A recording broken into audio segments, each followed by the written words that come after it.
I grew up in a small village in West Africa. Mud houses, red dirt roads. Everyone knew everyone. If you cried at night, 5 aunties would hear it. My mother died when I was 8.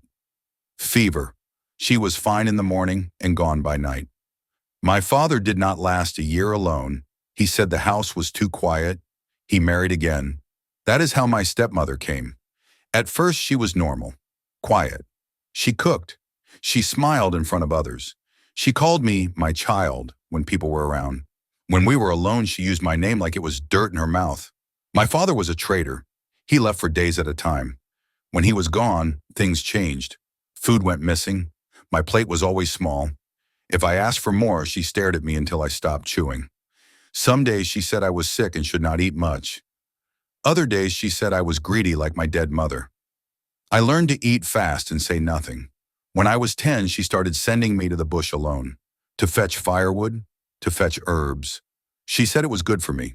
Other kids went in groups. I went alone. Once I came back late because I slipped and hurt my foot. She locked the door. I slept outside. Mosquitoes ate me alive. In the morning, she said I was learning strength.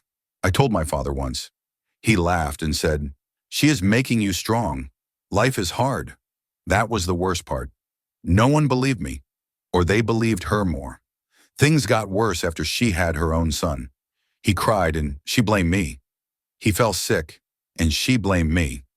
If a pot broke, it was me. If rain came late, she looked at me like I caused it.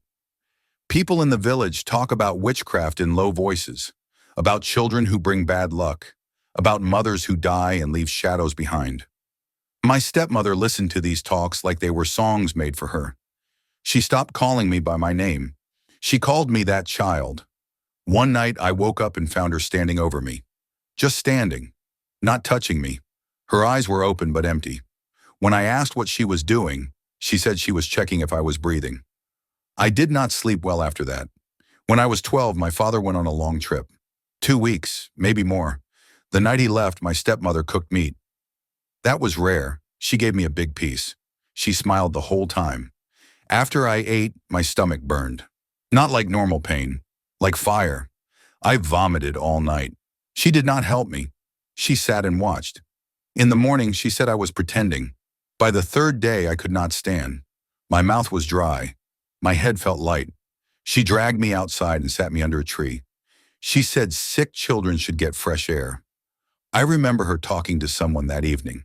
Low voice, a man from another village. I heard words like burden and finish it. That night, she told me we were going to the farm early. She tied a cloth around my waist to help me walk. It was still dark when we left. The farm was far, past the last houses, past the big tree where people stop. She kept going. There was an old pit near the farm. It was used to store yams years ago. It was deep and dry. She told me to sit near it. I was shaking, not from cold, from fear. I knew then, I just knew. She said, "If you die here, no one will know. People will say sickness took you." She pushed me. I did not fall in. I grabbed the edge. My fingers burned. I screamed. She tried to kick my hands off. A man shouted, a real voice. Not in my head. It was an old farmer. He had seen us walk past and felt something was wrong. He ran and grabbed me. My stepmother stepped back like she had done nothing. She said I slipped. She said I was mad. She cried. People came. More voices, more eyes. I was too weak to speak much. But I said one thing. I said, "She tried to kill me." My stepmother laughed, soft, like I told a joke. They took me to the clinic. I lived. The nurse said I was poison. Not enough to kill fast, enough to make me weak. My father came back. He was angry. He shouted. Then he got quiet. In the end, nothing happened.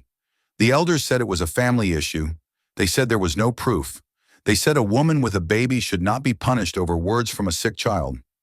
My stepmother stayed. I was sent to live with my uncle in another town. People said it was for peace. Years have passed. I am grown now. My father is dead. My stepmother still lives in the village. People greet her. They bring her food. Sometimes I dream of the